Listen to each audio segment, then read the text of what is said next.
Well, hello, everyone. I am Jadee Hanson. I am joined today by three fantastic CISOs. So I'm going to give them a quick minute to do introductions, and then we are going to get into the webinar content.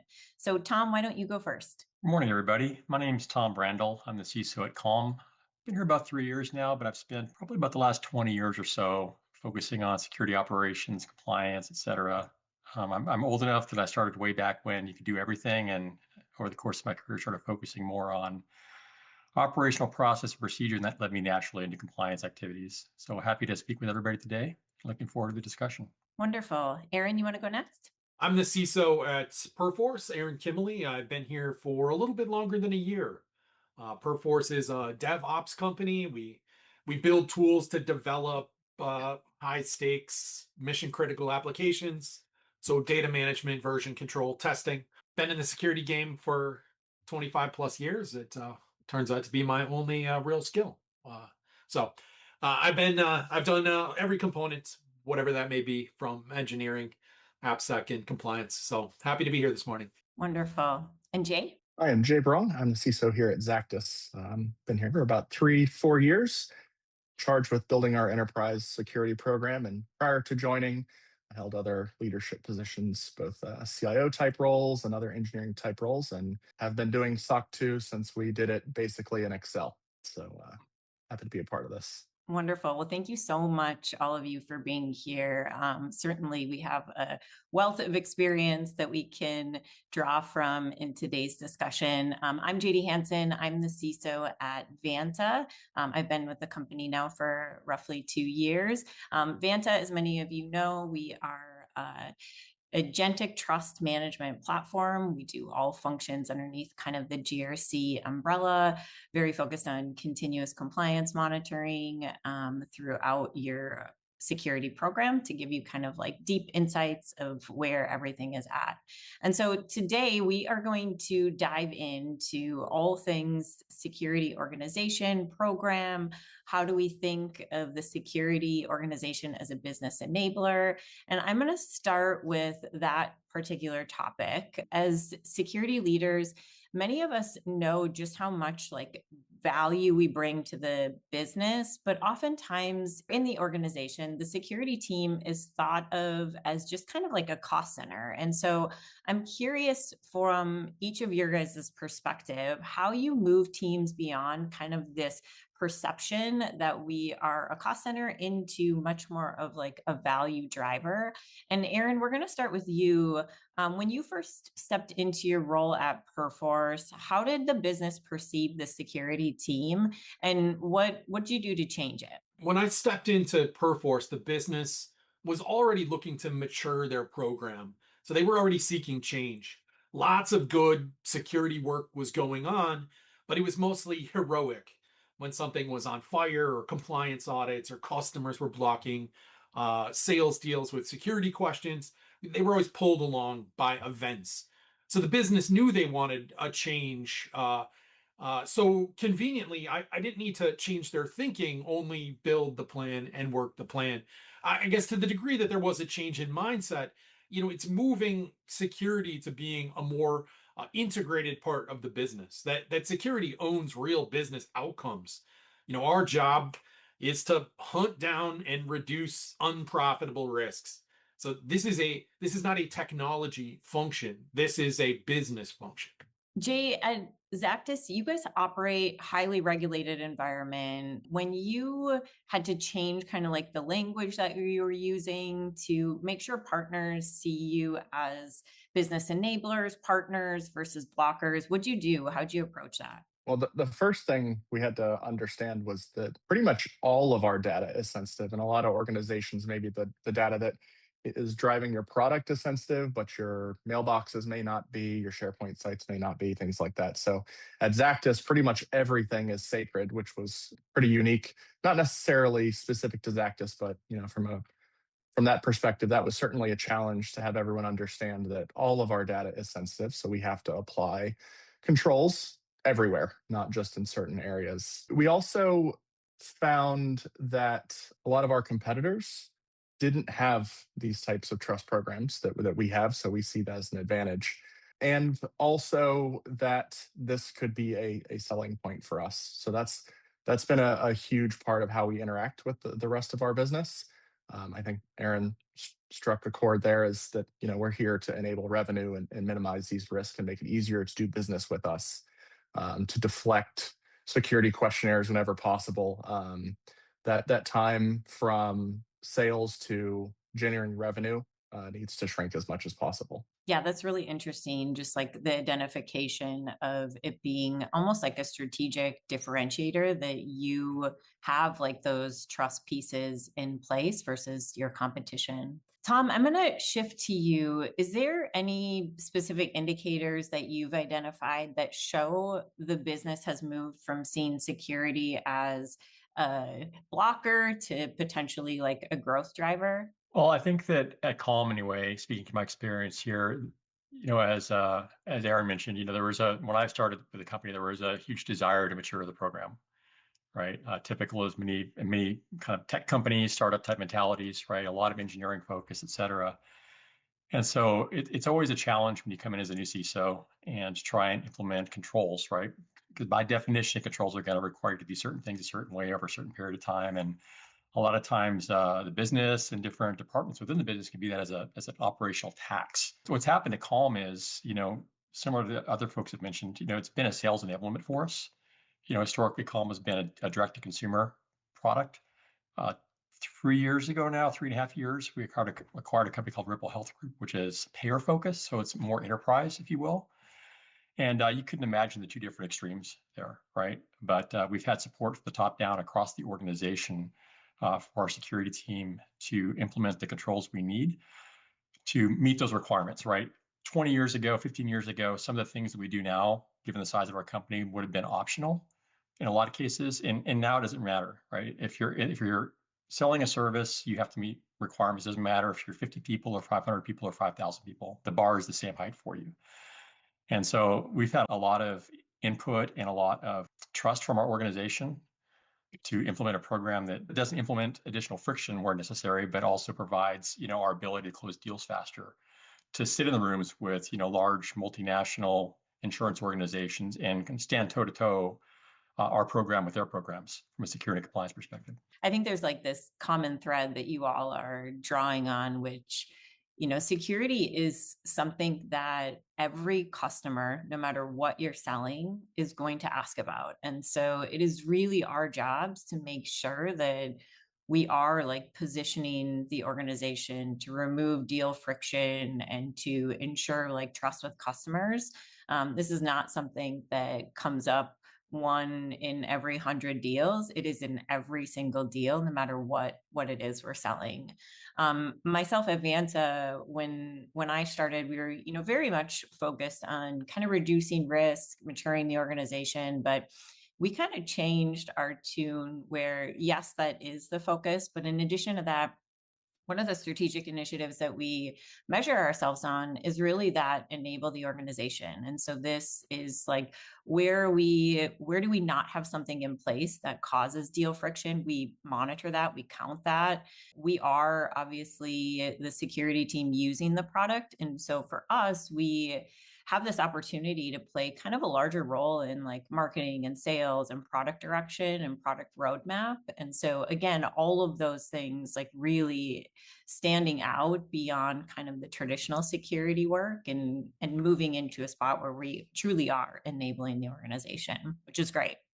I'm going to move into kind of like a pretty standard question. It sort of came up as you all kind of talked about this movement from security perception as a blocker to a growth driver, but I want to really dig in a bit more and talk about the concept of transparency and transparency as it relates to security programs. I've seen certainly a shift in the industry where we used to kind of gate a lot of the information that we know is happening inside the company about our security teams to much more of a transparent view on this. And so I'm curious, I'm going to ask all of you this question. How does transparency as a principle play a role within your security program? And Tom, let's start with you. Well, I guess from a transparency perspective, at the end of the day, the proof is in the pudding, so to speak, and that, our no fail mission at Calm is to maintain our high trust and SOC 2 compliance with no issues. So that's kind of the ultimate level of transparency is like, hey, we're opening the books up. External parties are coming in that are qualified and assessing how we operate and basically giving us a report on that, right? But internally, we've done a lot of things I call it selling a sizzle a little bit. Security for, a layperson's kind of perspective on it. Average business person's like, oh, okay, great. Like, security, I have to put in this really long password now. But there's a lot of really cool things that happen in security and a lot of things that enable the business. And, so we spend a lot of time working with business leaders. Probably half of my job is talking with other business leaders in the company, executives, department heads, et cetera, understanding what their needs are, understanding where their points of friction are, making sure they understand the things that we need to do to allow for the business outcomes that we're strategically pursuing, and then get alignment on that, right? We've done a lot of, multiple levels of the organization. We have a security and privacy steering committee, right? That's composed of senior executives where they get quarterly readouts of, hey, here are the risks identified. Here's the things that we've mitigated, here's residual risk, et cetera, like all the typical type of risk management functions, but we've translated that into business terms. So our business leaders can understand what the actual impact of those things might be to revenue, to company reputation, et cetera. And that's been super valuable from a transparency perspective and, really helping people to understand, once again, circling back to security as, a requirement for any business operating in this day and age, and that it can be a strategic value to the organization. Yeah, that's fantastic. So transparency, not only for customers, but even internally, kind of sharing all the details, sharing the risks, being really open and transparent of what's going on within the team. Aaron, I'll flip to you. How do you think of transparency, and then maybe broader, how does transparency build trust with your customers? Transparency is vital, right? On one hand, we're doing great security work. We want to share that with our customers. It's exciting, it's interesting. But if you think about the sales process, it can seem very transactional, but our customers are our partners. We want them to have a different sort of relationship with us, not just because we want them to buy our products, but we want them to give us grace. Security problems happen, things go sideways. When this happens, security needs to be seen as a trusted partner to all of our customers. You can't just do this in the moment. It has to be, repeatable, long-term work goes into it. So then we can be transparent. Here's our controls and the trade-offs. We don't sound defensive. Here's what we have and what we don't, and how we intend to mitigate it. We need to keep that trust intact. On the business side, once internally the business starts to see you as a partner, you're getting pulled in earlier to these conversations and you can start to build that, right? Not just to answer questionnaires, but like you, Jadee, said a moment ago, we're there to shape how we present trust as a part of the product's go-to-market strategy. It is a differentiator. So we want to be transparent. We want to have these relationships with customers. We also want to remove friction from the pipeline, et cetera, et cetera. But getting customers better information more quickly. And, we don't know what the lived experience they have, right? They have all kinds of regulatory problems and legal issues and internal whatnot. We are here to help them with that. So the more we can proactively push this idea of trust so that they have access to all this information and all these artifacts when they need them, it helps not just the mechanics of security and compliance, but the whole story the company's trying to tell. Yeah, I loved your point on when we're selling to a customer, it's a partnership, and in a partnership, we should opt to be transparent and share the details of what's happening, and it helps them and as well make the right decision about the company that they're entering the partnership with. Jay, I'll flip to you. How do you think about transparency within your program? Kind of how does it translate to building trust with customers? Yeah, specifically with customers, a lot of folks in our space choose to kind of operate in a vacuum. We went the other direction. So we have I think over 500 of our controls are monitored in real time and made available to our customers for their own monitoring if they choose via our trust center. It's something that keeps us accountable, and internally it really incentivizes our teams to keep our controls in a healthy state. It's not like you can be failing all year and 10 minutes before the auditor shows up, make everything green. So knowing that our customers can take a look at how we're doing in real time is certainly a good carrot at the end of the stick for us, but also it puts a lot of third-party risk management teams at ease when they know they can go there at any point in time and poke around. They can do it in a self-service way. That's proven really, really valuable for our customers as well, and has served to deflect a lot of requests to our trust team in general. So I think that's a huge win both for us internally, and I think it kind of sets the stage. I feel like more organizations should feel comfortable sharing the status of their controls and what controls are in place where appropriate externally to their customers. Yeah, I certainly see a shift here. I would love to see even more transparency across the board. And so hopefully the shift continues. Let's shift gears and talk a little bit about metrics. There is a lot of work that we do that we measure like impact and maybe not outcomes or output. And so we have no shortage of data in security, yet it's like very challenging to choose metrics that actually reflect like real risk and real progress in the programs that we have. And so I'm curious from all of you, like, what do you measure? What are you doing? How do you report? Let's start with you, Tom. You know, when you think of like security teams, typically we track a lot of activity, like tickets closed, scans ran, controls tested. How do you determine whether a metric actually reflects an outcome or it's just like a number of effort or a number of things that just relate to effort? So one of the things we're pretty religious about is asking ourselves the value of the metric. In other words, will this metric drive action at some stage, right? And so every place I've worked in the past 25 years, to your point, it's very easy to add things you want to track, right? But then you start asking yourself, take a step back, like, what's the value? Like, is this number of tickets closed? Is it going to, like, maybe for headcount might help, right? Potentially. But then you can take a step back and look at it, like trends over time is really where we tend to spend more, or at least I spend more of my time looking and trying to understand the root causes, right? Like, why do we have this massive increase in tickets, right? Is there something we can do to address that? Is there something more holistic we can implement, or can we solve the problem that's causing the metrics to drive in the direction we don't want them to drive in? So we focus a lot on that. The trends over time, I think, is really big. There's a lot of really important measures to look at, like a lot of event-driven type stuff, right? It's like, oh, if this thing turns red, like it requires action right away. That's fantastic. I tend not to spend as much time with the operational stuff personally. We've got, our SOC and teams do that type of work, but I really look at trends over time, right? And trying to understand, like, are we getting better or worse in this area broadly? And then, that's once again a discussion with our security privacy steering committees. Like, hey guys, like here's kind of how we're trending here, right? Like we agreed, we had certain levels of risk acceptance in these different areas. We're starting to trend, in a way that we need to take some action here.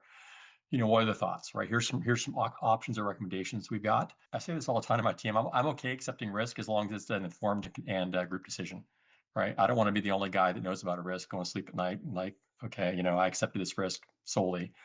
So circling back to transparency, super critical for that. But the trends over time and looking at how that affects the organization's risk posture, I think, are the really big things we track. I think it's a really good call out too, that the trends can go backwards. There are areas that like even we measure within our program where we've actually like slipped back from like where we were one quarter to a lower risk posture the next quarter. And this is like the nature of this industry. It's like everything changes quickly, new technologies, threat landscape changes. And so it's not always like up and to the right for us. In many cases, there are like fundamental shifts that like move us backwards too. So I love the call out of just like tracking trends kind of over time as like a macro metric to look at. Aaron, maybe take the opposite view here. What do you think is like the most distracting metric teams monitor, and like why do we keep monitoring this? I think the most distracting metric, and Tom kind of alluded to it too, is just activity volume. millions of events, thousands of orchestrated issues, hundreds of scans run.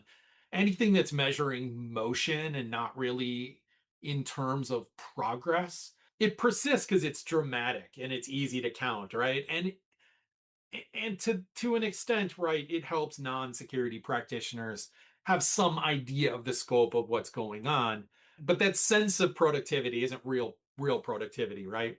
No drive to action, like Tom mentioned also. So how do we reduce that? What is the metric for? And Tom mentioned this also, right? It's the drive action. Are we reducing risk to a tolerable level in the areas that matter most to the business? So if I could replace it with another metric, it would be kind of a time to remediate in the context of your business, right? For the highest risk issues, for those things that actually matter to you and you wish to do well on, how are you doing? It's kind of like a dwell time, right? Not everything needs action, but what can derail customer expectations or interrupt delivery or trigger compliance obligations? So we know what we want to fix. How long have those things been on the list that we have not fixed them? So if that's vulnerabilities over SLA, that's an easy version of that metric. But I think for a lot of things that you intend to do, you can measure and trend against how successful you are at doing them. Yeah. And I think that like those are the things that lead to that. Like, are we enabling the business or are we creating friction points? Absolutely. Everything tied to business objectives, minimize the security theater, just where are we and where we want to be and what's the gap. Yeah, absolutely. Jay, what about you? Like, how are you assessing kind of overall health of your security program? What metrics kind of matter to you? I think the most obvious answer is you're avoiding critical security incidents, right? I think that's on everyone's mind. But some of the things that are important to us are obviously from a softer, more subjective approach is feedback from our internal business stakeholders, sales team, others, about the ease of doing business with us. That we're applying an appropriate amount of friction in the right places at the right time. Obviously, not enough is scary. Too much is scary for a different reason. I think Tom mentioned it. Security is not about having to type in a longer password; that you change it more frequently. A lot of people's perception of cybersecurity is that. So feedback from them that's positive is certainly really helpful.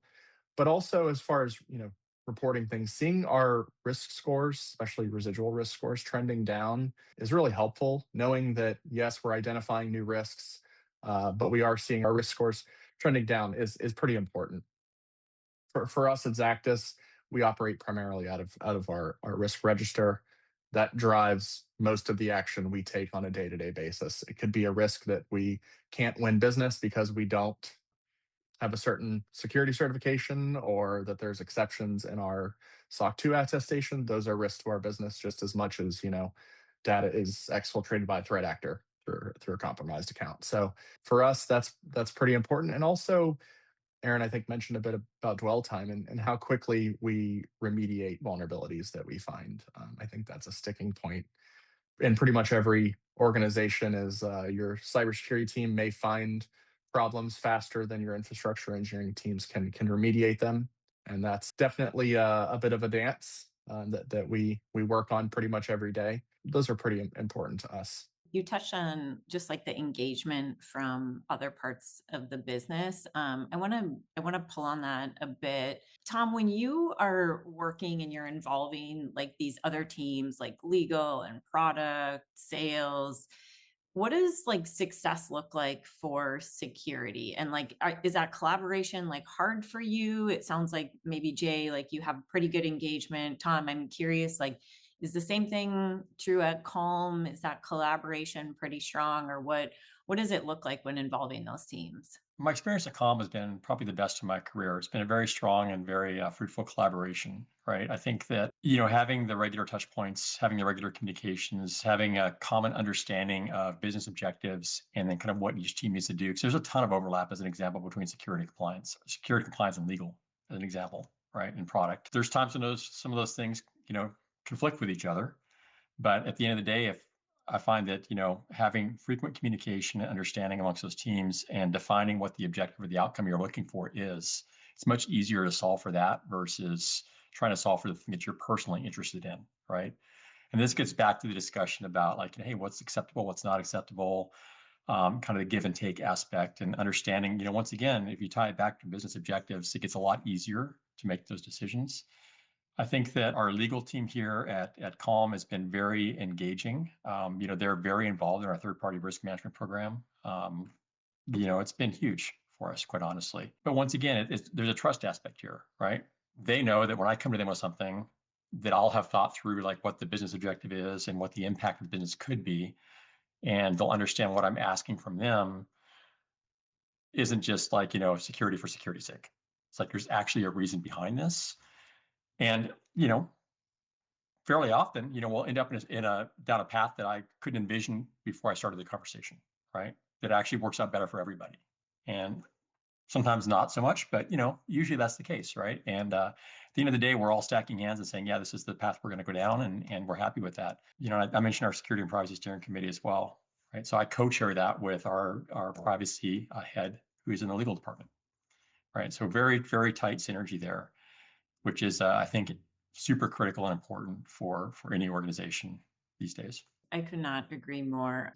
We do something similar at Vanta where we have these like quarterly risk reviews. In the interim between those larger sessions, we're working directly with like risk owners. And the one thing that we talk about a lot as a team is just like making the risks really real and getting really specific about the what could go wrong. And in many cases, we'll bring in like stories that we're hearing in the field of like, hey, this happened at this company, this is what went wrong, and like this is how this could happen at Vanta, and what do we want to do about it? And I think that alone is like really moves the needle beyond like this like fictitious, really like out of the world scenario to like, these are the things that are standing in front of us today that like really matter, that we need to like address and fix immediately. And that gets attention, and folks, like understand this and understand impact to business, and they want to do something about it. And so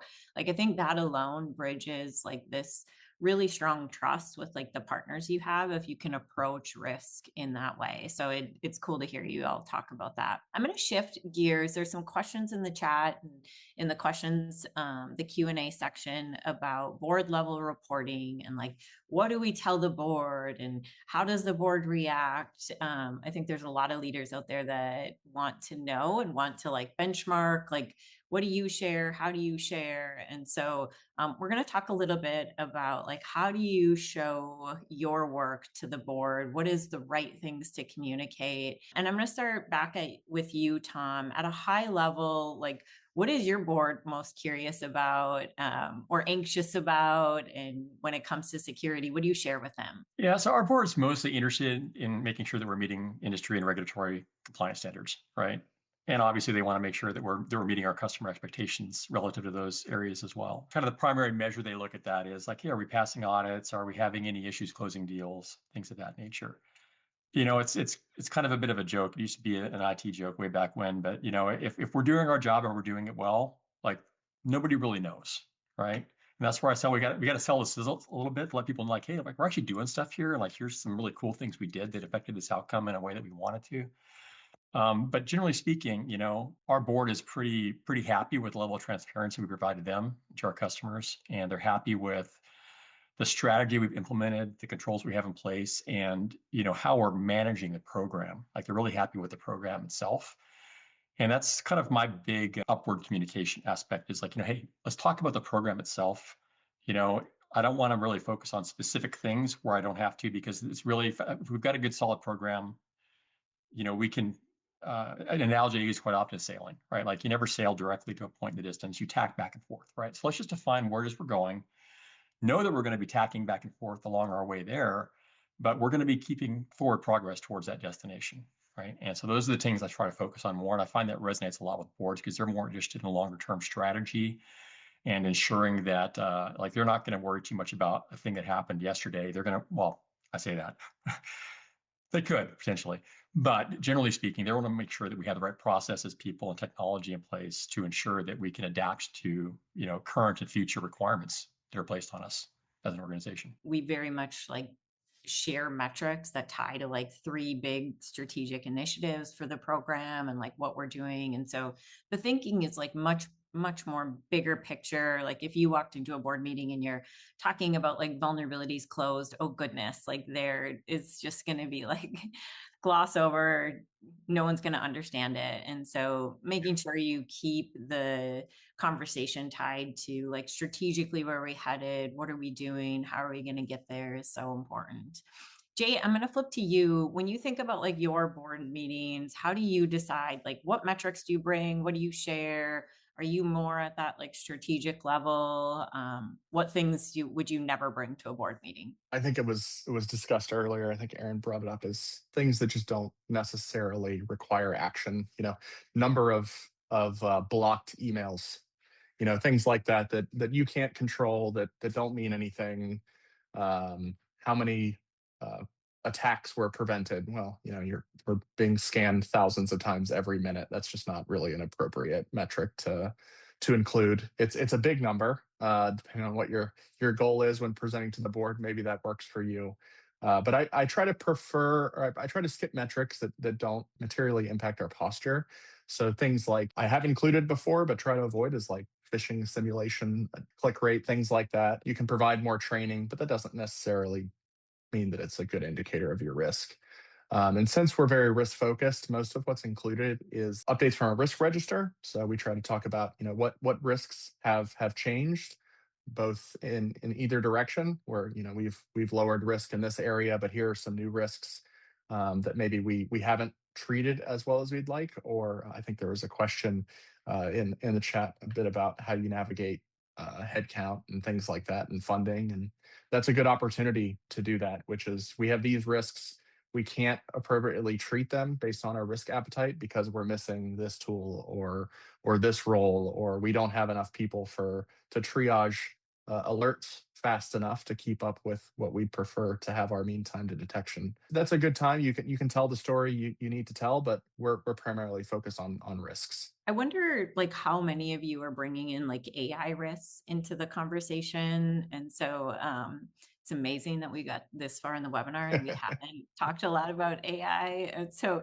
Aaron, maybe you take this one. Like, how has AI entered the picture? What are you talking to your board about related to AI? How are you describing like the change in security posture, just given the entrance of AI? AI has certainly changed reporting expectations in a couple of ways.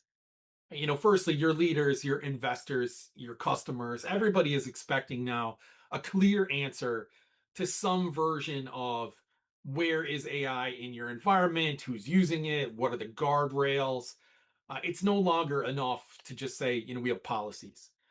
They want to know what the governance model is, how decisions get made. It's a little bit different than some other technologies. How it gets approved and how you prevent unauthorized data exposure or uncontrolled adoption, right? These are issues in the news all the time. Secondly, I think AI shifts kind of how we talk about assurance and evidence. Stakeholders were really used to audits and certifications being a trust proxy. It was kind of the primary mechanism. Now they want to know how AI is changing your risk profile and whether you're keeping pace with these kind of loose expectations. Are you managing your AI in a credible way that you can externally describe?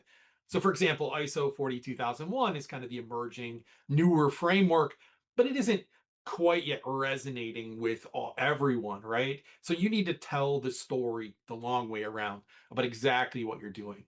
On the enablement side, I think that there's a lot of good questions from leadership as well. They're asking, where are you using modern AI capabilities in your business, and how is that improving product and security outcomes?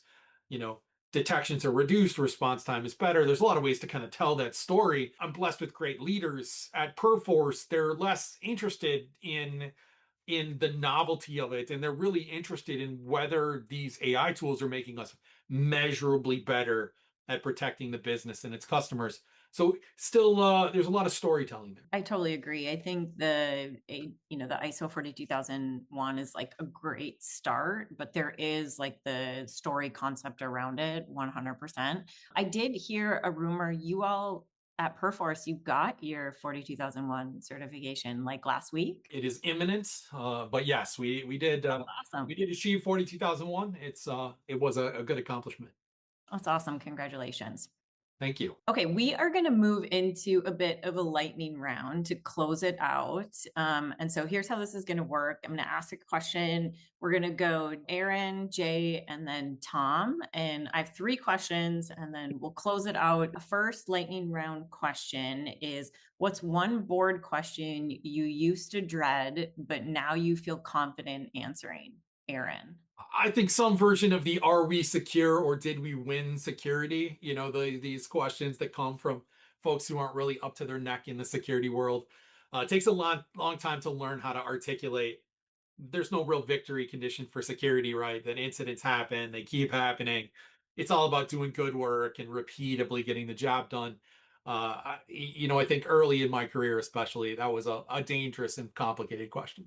I used to get one a lot. What keeps you up at night right now? What's really scaring you? I mean, early on, that was a tough one to answer because you don't know what you don't know just yet. But as we've really, I sound like a bit of a broken record when I talk about risk register because I love it. Being able to just see what actually is keeping me up at night, what is the scariest thing for us right now, is now something that is reasonably objective. So I can give a very precise answer pretty quickly without stumbling over myself, and I think that's been super helpful. I have to agree with both of those, quite honestly. And thinking about my own personal experience, those are the 2 you get all the time, right? Like what keeps you up at night, a good interview question as well. And then also, are we secure? They're interesting questions to get, right? Because it shows you kind of like the perspective of the person asking the question and kind of what their level of knowledge is and their level of understanding of the nuance of, it's shades of gray we're talking about here, right? There's a lot of layers here of complexity. And so circling back to what Jay was saying, like getting back to the risk aspect and turning that discussion to like, hey, let's talk about risks, right? There's going to be some risks we're okay with. There's going to be some risks that we feel like we need to address. I view that as my job is to educate our board to ask the right questions. Okay, next question. Same order. What's the most overrated security buzzword right now? Aaron? I'm going to have the same answer. I think at this point I got to go with zero trust. I'll avoid AI related ones for right now, but not because the idea of zero trust is bad, but it gets used as a label, right? Instead of a real design principle. If you can't really explain the specific goals and the controls and the outcomes behind something, it's just marketing. And security theater isn't really strategy. I'd be happy to see the end of that one. I tend to agree, but slapping AI onto every single function you have, AI is obviously super powerful and is transforming pretty much every industry. However, AI is the hammer and every problem is a nail right now, it seems. So I think people being a little more thoughtful about where AI is appropriate and truly helpful is something that's going on right now for sure. I would 100% agree with the AI piece. I'll circle back to something I said earlier, right, which is really understanding the problem you're trying to solve. And when you start talking about like, AI being the hammer for every nail you got, it's like, guys, come on, it's not going to solve all of our problems, right? I think it was Bill Gates. There was a really quote, I'm going to paraphrase a little bit, but he's like, I think he said something along the lines of if you don't have good, solid operational process to begin with as an organization, AI is not going to help it get better, right? It's just going to compound the issue. And being in technology as long as I have, I've seen that same kind of pattern happen ad nauseum, basically, right? Like, hey, we're going to buy this tool. It's going to solve this problem for us, right? Not fully understanding exactly what the problem is you're trying to solve, but you're built on marketing hype, right? So you get this tool in, AI potentially, right? And then now you've got some other problems that you've got to solve for. So now I've got to get another tool, right? And it just keeps going and going and going. So I always try to like peel it back. Like, let's get back. Like, what are we trying to solve for, right? Let's figure that out first. And then we can go look for the thing that's going to help us. It may be AI. It may not. Who knows, right? But let's be clear about what we're trying to solve for. Question for you 3. What's the one lesson you'd wish you'd learned earlier in your CISO career? So a lot of people listening are the next generation of leaders. Like, what would you tell them is like a lesson that you'd learn, you wish you would have learned kind of earlier in your CISO career? And we'll do the same order. Aaron, go ahead. Like a lot of security folks, secretly I love a good crisis.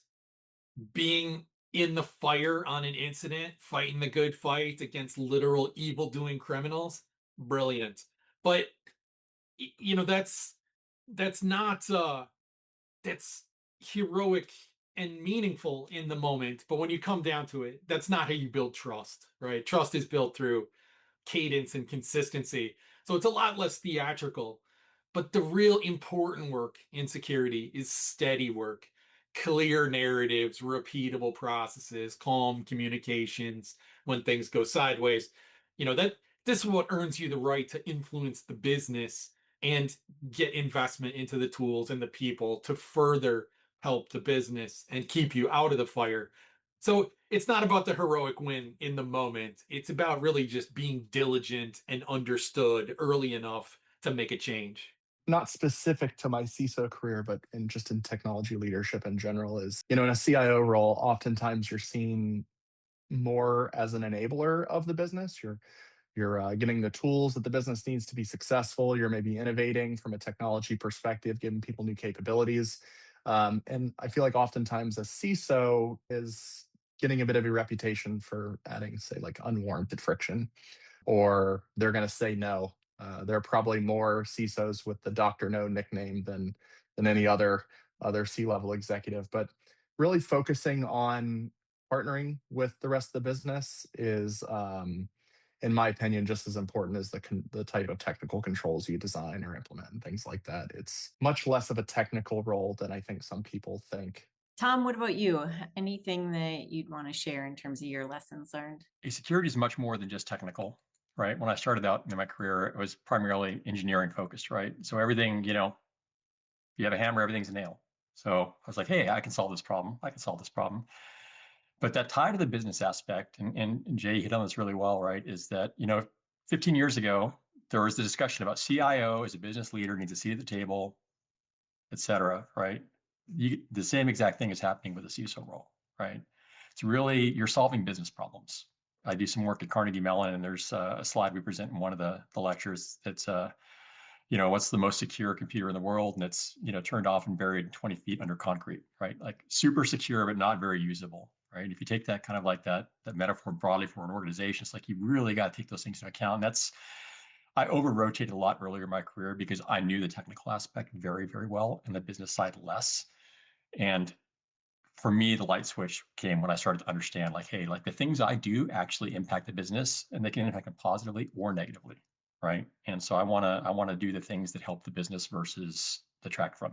Yeah, I love that. It kind of ties into a lot of like the business enabling discussions that we've had kind of throughout. The other kind of thing that I will call out related to kind of lessons learned in security is if you are in this industry, I have never seen a more like collaborative and tight knit community than the security industry. Like I don't know what it is, if it is a, joint, like we are fighting the same bad guy or, we have the same, like certainly we have the same challenges, but this community is such a strong community of people willing to jump in and help each other out. And so leverage that early on your career, benchmark with folks, understand like how you might evolve your program by learning from others. I have seen this community certainly like reach out, share their knowledge in countless ways. And so tap into that as a member of the security industry. And you're going to learn a lot faster than you would kind of on your own.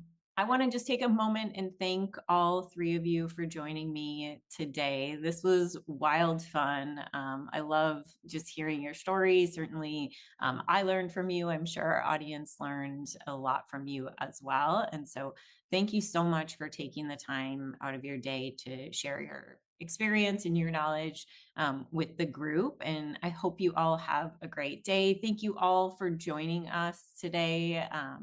We will see you soon.